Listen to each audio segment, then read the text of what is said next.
বিসমিল্লাহির রহমানির রহিম।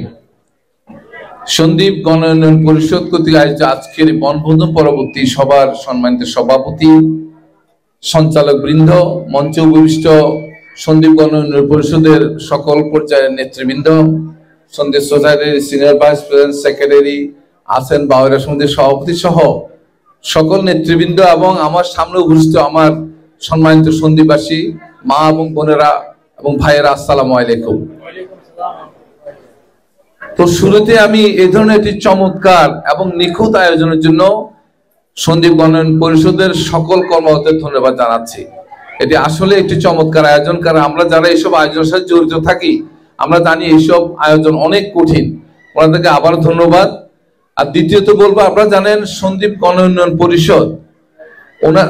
পরিষদ সবসময় একটি ভিন্ন ধরনের কাজ করে থাকে। অন্যান্য সংগঠনগুলি বিভিন্ন জায়গায় কাজ করলে ওনাদের সমস্ত আয়কৃত মানে যে টাকাটা সংগ্রহ করে শুধুমাত্র সন্দ্বীপেই ব্যয় করে। যেমন আমরা গত এই বছর ওনারা একটি অত ব্যয়বহুল চক্ষু শিবির করেছে, ওনারা মানুষের চিকিৎসার জন্য ব্যয় করে, কারো বিয়ে শাদী, শিক্ষা, অর্থাৎ প্রত্যেকটা কাজে ওনারা সন্দ্বীপে করে এবং গণমুখী কাজ করে। এই জন্য ওদের ধন্যবাদ জানাই এবং আশা করব এই ধারা ওনারা দীর্ঘদিন অব্যাহত রাখবেন এবং আপনারা আজকে যারা আর্থিকভাবে সহযোগিতা করেছেন এই টাকাটা ওনারা এই কাজেও ব্যবহৃত করবেন। দ্বিতীয়ত, আমাকে এখানে পরিচয় করা হচ্ছে সন্দ্বীপ সোসাইটির সভাপতি হিসাবে। আমি শুধু একটা মিনিট এটুকু বলবো, আপনারা জানেন সন্দ্বীপ সোসাইটি একটি মানবিক সংগঠন। আমরা সবসময় চেষ্টা করি আমাদের সকল কর্মকর্তাদের সাথে নিয়ে সন্দ্বীপের মানুষের পাশে থাকার জন্য। আল্লাহ মাফ করুক, কারণ মৃত্যু হলে আমরা একদম A to Z সমস্ত কিছু আমাদের সাধ্যের সবকিছু দিয়ে করার চেষ্টা করি, যেটা আপনারা সাক্ষী। আমরা গত 1.5 বছর দায়িত্ব নেওয়ার পর প্রায় 28 জন লোক মানুষ আমাদের ছেড়ে চলে গেছেন। আমরা চেষ্টা করি আমাদের পাশে থাকার জন্য। আমাদের কেউ যদি একেবারে দেশে চলে যায় আমরা অনেকে 3000 ডলার ক্যাশ সহযোগিতা করি। তাছাড়া আপনারা জানেন আমাদের দায়িত্ব নেওয়ার পর থেকে আজ পর্যন্ত নন স্টপ প্রতি মাসে আমরা এভিনিউসি প্লাজাতে ফুড দেই, আরো অনেকগুলো কর্মকাণ্ড করি, যেহেতু সময় কম আর সে বলবো না। সেই সংগঠনের জুলাই 12-এ পিকনিক এবং আমরা যে মানবিক কর্মকাণ্ডগুলি করি, এই পিকনিক থেকে আমাদের একটা বড় অংশ আয় হয়, সেটা আমরা এই কর্মকাণ্ড পরিচালনা করি। শুধু আপনাদের সবার কাছে স্বনির্বন্ধ অনুরোধ, জুলাই 12 তারিখে আপস্টেটের রকল্যান্ড লেক স্টেট পার্কে আমাদের পিকনিক। আপনারা নিজে, পরিবার, আত্মীয় স্বজন, বন্ধু সবাই নিয়ে তো অংশ নেবেন। সন্দ্বীপ গণ উন্নয়ন পরিষদ আবারও ধন্যবাদ জানিয়ে আমার বক্তব্য শেষ করছি।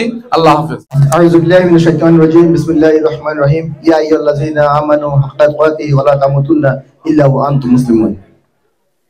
সন্দ্বীপ গণ উন্নয়ন পরিষদ কর্তৃক আয়োজিত পিকনিক 2024 এর আজকে সম্মানিত সভাপতি, সেক্রেটারি সহ সন্দ্বীপ গণ উন্নয়ন পরিষদের বিভিন্ন পর্যায়ের দায়িত্বশীল ভাইয়েরা উপস্থিত, সন্দ্বীপ সহ পুরো নর্থ আমেরিকার বৃহত্তর সংগঠন সন্দ্বীপ সোসাইটির সম্মানিত সভাপতি এবং মঞ্চের উপবিষ্ট সহ বাহিরে যারা আছেন ভাই এবং বোনেরা, আসসালামু আলাইকুম ওয়া রাহমাতুল্লাহি ওয়া বারাকাতুহু।